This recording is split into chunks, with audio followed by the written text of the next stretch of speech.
그 상인 자본과 생산자 자본이 어떤 관계를 맺어왔는지 한번 보겠습니다. 먼저 이제 선대제 수공업이다. 선대, 미리 빌려준다는 거죠. 상인이 수공업자를 지배하는 생산 방식입니다. 농한기의 농민이나 혹은 간의 수공업자죠. 이런 사람들이 이제 상인으로부터 재료와 보수를 받고 상품을 생산하는 겁니다. 이때 상인은 이제 천 생산, 옷 생산처럼 공종별로 누에꼬치를 키우는 농민에게는 뭐 이제 또 천이 생산된다면 이제 그 천을 또 다른 농민 가내수공업에서는 옷을 하게 된다든지 이런 식으로 공종별로 분업을 거치면서 생산성이 향상됩니다. 선대제 수공업은 이제 농한기의 농민처럼 가족의 노동력을 이용하기도 하지만 규모가 커지면 도매상이죠. 도매상의 경우에 많은 그 상품이 필요해지겠죠. 이럴 경우에는 선대제 수공업자들이 이제 노동자를 고용하기도 합니다. 시간이 갈수록 이런 선대제 수공업자가 여러 상인으로부터 주문을 받으면서 이제 특정 상인에 의존하지 않는 독립적인 공장제 수공업 매니팩처러 발전합니다. 이러한 그 소생산자 독립형 이외에도 상품 소비가 증가하면서 반대로 특정 상품의 도매상이 직접 작업장을 차리면서 공장제 수공업을 발전하는 상인 독립형이 이건 무슨 말이냐면 오늘날 근대의 자본가가 수공업자로부터 그 대자본이 형성된 것도 있지만 그죠? 상인으로부터 대자본이 형성된 경우도 있다. 이게 다 가능하다는 겁니다.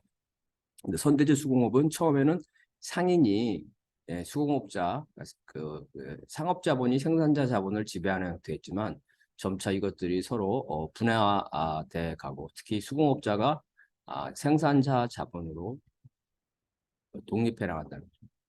그래서 상인 독립형, 그러니까 상인이 공장을 차리는 것, 그죠? 그런 상인 독립형, 그것보다는 소생산자가 상인의 지배로부터 벗어나서 물품을 생산하는 거예요. 왜 그러냐면 대량 생산, 그죠? 대량 생산이 늘어나 대량 소비, 대량 생산이 되면서 특정 상인에게 의존해 줄 필요가 없게 됩니다. 즉 초기에는 상업자본이 생산을 지배했지만 점차 생산자 자본의 규모가 커지면서 역전된다는 거죠. 선대제 수공업과 공장제 수공업은 일정 부분 같이 공존을 합니다. 이게 서로 모순되는 것은 아니라는 거죠. 선대제에서 공장제 수공업으로 발전할 수도 있고 또 공장제 수공업이 있으면서 여전히 선대제 수공업이 존재할 수 있습니다. 그런데 이제 기계제 대공업에 와서는 이 양자 모두가 급속하게 쇠퇴한다. 그 이유는 이제 대량 생산, 대량 소비가 되면서 생산력이 기계제 대공업을 따라올 수가 없게 되는 거죠. 그러니까 선대제 수공업이나 공장제 수공업은 둘 다 수공업으로서 생산력이 큰 차이는 없었지만 기계제 대공업에서는 그 생산력이 획기적으로 늘기 때문에 이런 경쟁에서 이러한 수공업체 형태는 점차 사라지게 된다. 그래서 이제 상업자본이 우세하던 시대에서 상업자본과 생산자 자본이 이렇게 조화를 하다가 결국은 이 생산자 자본이 독립해서 산업자본으로 하는 이러한 이제 역사적인 순서를 이렇게 한번 보고 있습니다. 서유럽에서 이제 이러한 선대제는 12세기 후반부터 섬유산업 중심으로 나타났다는 거죠. 중세 원거리 무역의 발달과 도시에서 각종 수공업자들이 늘어났습니다. 이러한 장인들에 의해서 전문적인 수공업자에 의한 것들, 이러한 생산이죠. 원료나 판로가 모두 상인들의 원거리 무역에 의존하고 있다. 특히 직물공업은 무역의 비중이 높았을 뿐만 아니라 여러 방적, 염색, 그죠? 실을 만들거나 천을 만들거나 이러한 부분이 분화되어 있기 때문에 선대제 지배, 그러니까 상인이 지배하는 게 요게 용인했다는 거죠. 직물 공업이 발달된 도시에서는 이제 생산자를 지배하는데 이렇게 이제 그 여러 분야 방직, 방적, 염색 등 여러 가지 다양한 많은 생산자, 즉 상인, 길드죠, 길드. 길드를 지배하는 부유한 상인. 그래서 이 부유한 상인은 원거리 무역을 하죠. 원거리 무역 부유한 상인. 이 부유한 상인이 바로 도시귀족이다. 도시귀족. 원래 전통적인 귀족은 왕, 그다음에 세속귀족이었는데 그게 아니라 이 도시에서는 그 왕과 영주로부터 독립되어 있죠. 여기 도시에서는 돈이 많은 상인이 귀족이다. 즉, 말해서 귀족의 이 도시의 통치자라는 거죠. 그래서 시정을 장악하고, 그래서 이러한 수공업자들과의 관계를 규칙으로 법으로 만들면서 이 생산자 자본을 지배하게 된다는 거죠. 그래서 이제 15, 16세기에는 거의 그 모든 수출 산업에서 나타났으며, 그죠? 광범위하게 확산된다. 그래서 이제 선대제와 매니팩처가 물론 더 이제 앞선 거지만 병존하는 시기가 있었다는 거죠. 산업혁명으로 완전히 이제 공장제 기계공업이 정착되면서 이러한 주문자 생산 방식이 이제 거의 사라지게 된다. 우리나라에서도 이제 17세기 이후에 상품 화폐 경제의 발달에서 나타났다. 왜냐하면 일단 소비지가 많아, 소비가 많고 그래서 상인이 발달해야죠. 그래서 상인이 발달해서 이 상인들이 이제는 이 생산자들한테 주문을 한다는 거죠. 그래서 거래가 활발해지고 이러한 시장 경기, 시장이 발달했을 때 이러한 선대제도 나타납니다. 상품 화폐 경제의 발달과 함께 이제 수공업품의 수요가 증가했다. 폐쇄된 사회에서는 필요한 상품을 자기 그 공동체에서 생산했지만 이제는 그렇지 않고 상품들이 공동체 내에서 자급자족 되는 것들이 아니라 생산만 담당하고 혹은 판매만 담당하는 이러한 생산과 판매 이런 것들이 활발해지면서 바로 현대제가 나타났다. 시전 상인들은 이제 금난 정권, 그러니까 그 자기만 점포를 낼 수 있는 거죠. 다른 점포, 허가받지 않는 점포는 못 내게 하는 겁니다. 허가받은 사람만 시장에서 판매를 하는 것. 이게 금난 정권인데 이런 특허를 이용해서 상인들이 이제 원료와 제품 판매를 다 독점하고 있다. 그래서 시전 상인들은 이제 이러한 전매권으로 매점만 그래서 이제 원재료를 산다는 거죠. 그래서 장인, 수공업자에게 주고 이걸 상품으로 다시 받아가지고 그거를 판매하는. 그래서 일부에서는 상인들이 이 장인, 수공업자를 직접 고용해서 이런 제품을 생산했고 특히 종이, 화폐, 철물, 자기 이런 분야에서는 선대자가 성행했다는 거죠. 그래서 조선 후기 사회에서 자본주의 교수의 형성과 발달을 나타내는 현상으로 평가받는다.